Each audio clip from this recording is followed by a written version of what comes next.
ఓం శ్రీ మాత్రే నమః. ఇప్పుడు తెలియజేసే అంశము, మరి ఈ మార్చి నెలలో బుధవారం నాడు ఉగాది పండుగకి ముందు రోజు, ఇప్పుడు అమావాస్య అనంటే పాల్గొన బహుళ అమావాస్య, పాల్గొన బహుళ అమావాస్య. ఈ అమావాస్య రోజున యథార్థంగా అంటే ఇక ఆ మరుసటి రోజున కొత్త సంవత్సరం స్టార్ట్ అవుతుంది. అంటే ఈ అమావాస్యతో ఉన్న నెగిటివ్ అంతా తొలగిపోయి ఇక నూతన సంవత్సరం నుంచి మనకి అన్నీ కూడా మంచి రోజులు ప్రారంభం అవ్వాలి అని చెప్పేసి ప్రాసెస్ చేసుకుంటాం. అలాగే ఈ అమావాస్య రోజు ఏంటంటే ఈ ప్రతికూల పరిస్థితులన్నీ కూడా తొలగిపోవాలి అని చెప్పేసి బుధవారం వచ్చింది. ఈ బుధవారం వచ్చిన సందర్భంగా ఏంటంటే ఈ అమావాస్య రోజున సహజంగా అమావాస్య రోజు ధూపము అనేది ఎవరైనా సరే ఇళ్లలో ధూపం ఇస్తుంటారు. ఇంతవరకు వేయలేని వాళ్ళు, వేయని వాళ్ళు వేయడానికి ప్రయత్నం చేయండి. ఇక నుంచి అయినా ధూపం వేయండి, మంచిది, చాలా చాలా మంచిది ధూపం వేయటం వలన.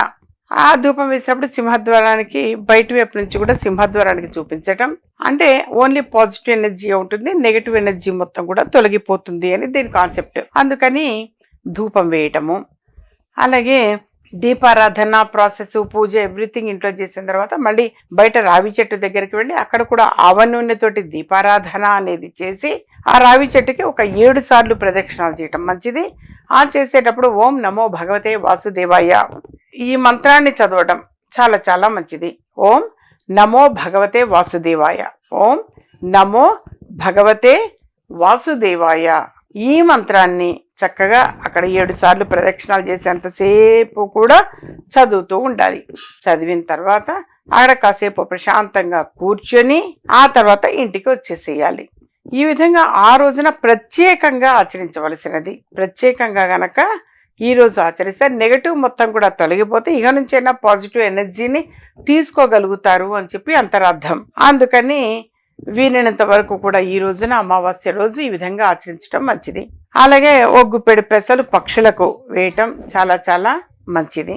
పక్షులకి పెసలు వేయటం, అలాగే గోమాతకి ఆవుకి గ్రాస్యంగా పచ్చగడ్డి, పచ్చని గడ్డి అనేది వేయటము, పచ్చని కూరగాయలు ఆకుకూరలు తినిపించటం చాలా చాలా మంచిది. అలాగే కొన్ని ప్రదేశాల్లో అన్నదానాలు జరుగుతూ ఉంటాయి. అన్నదానం జరిగేటప్పుడు కూడా మీరు మీ శక్తి కొద్దీ ఆకుపచ్చగా ఉన్నటువంటి కూరగాయలు కాయగూరలు ఇవ్వడానికి ప్రయత్నం చేయండి. అక్కడ డొనేట్ చేయటం అంటారు. అది కూడా తరిగి ప్రాసెస్ వంట చేసి అందరికీ కూడా భక్తులకి చక్కగా పెడుతుంటారు. అన్నదానం కార్యక్రమం అనేది సహజంగా అన్ని గుళ్ళ దగ్గర కూడా ఈ మధ్య అవేర్నెస్ ఎక్కువ వచ్చింది, పెడుతుంటారు. అందరూ కలిసి తలా ఒక చెయ్యి వేసుకొని పూనుకొని చేస్తుంటారు, బాధ్యతగా చేస్తున్నారు.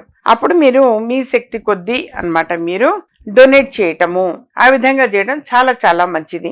అలాగే ఆకుపచ్చని కూరగాయలు కాయగూరలు ఇవి డొనేట్ చేయడం చాలా చాలా మంచిది. నెగటివ్ అనేది పోతుంది, పాజిటివ్ ఎనర్జీని తీసుకోగలుగుతారు. మరొకటి కూడా ఆ రోజు ఎక్కడైనా అన్నదానం జరిగినప్పుడు భోజనం చేయటం కూడా మంచిదే నాన్న అంటే మీకు ఒక అమ్మగా తెలియచేస్తున్నా, మంచిదే, తినకూడదేమో చేయకూడదేమో అన్న భావన ఉండద్దు, చాలా చాలా మంచిది. అందుకే ప్రసాదం అడిగి మరీ తీసుకుంటారు. ఒకవేళ మేము కూడా పంచిపెట్టాలి, మాకు సంకల్పం ఉంది అని అనుకుంటారా, పులిహోర చేసి పెట్టండి. మీకుగా మీరు ఏదైనా నేను కూడా పంచిపెట్టాలి మాకు మంచిది అనిపిస్తే మీ స్వహస్తాలతో మీరు పులిహోర చేసి అది నైవేద్యం పెట్టి కొంతమంది భక్తులకి పంచిపెట్టండి. అది కూడా గుడ్ రిజల్ట్ ఇస్తుంది నాన్న. గ్రహాలన్నీ కూడా మీకు మేలు చేస్తాయి. గ్రహాలన్నీ కూడా మనకి సపోర్ట్ చేస్తేనే మన మనసులో అనుకున్న సంకల్పం త్వరగా నెరవేరే అవకాశం ఎక్కువ ఉంటుంది. కాబట్టి వీలైనంత వరకు కూడా అమావాస్య రోజు ఈ విధంగా ఆచరించడానికి ప్రయత్నం చేయండి. డెఫినెట్గా మేలు జరుగుతుంది. దృష్టి దోషం తొలగిపోయి పాజిటివ్ ఎనర్జీని మీరు తీసుకునే అవకాశం ఎక్కువ ఉంటుంది.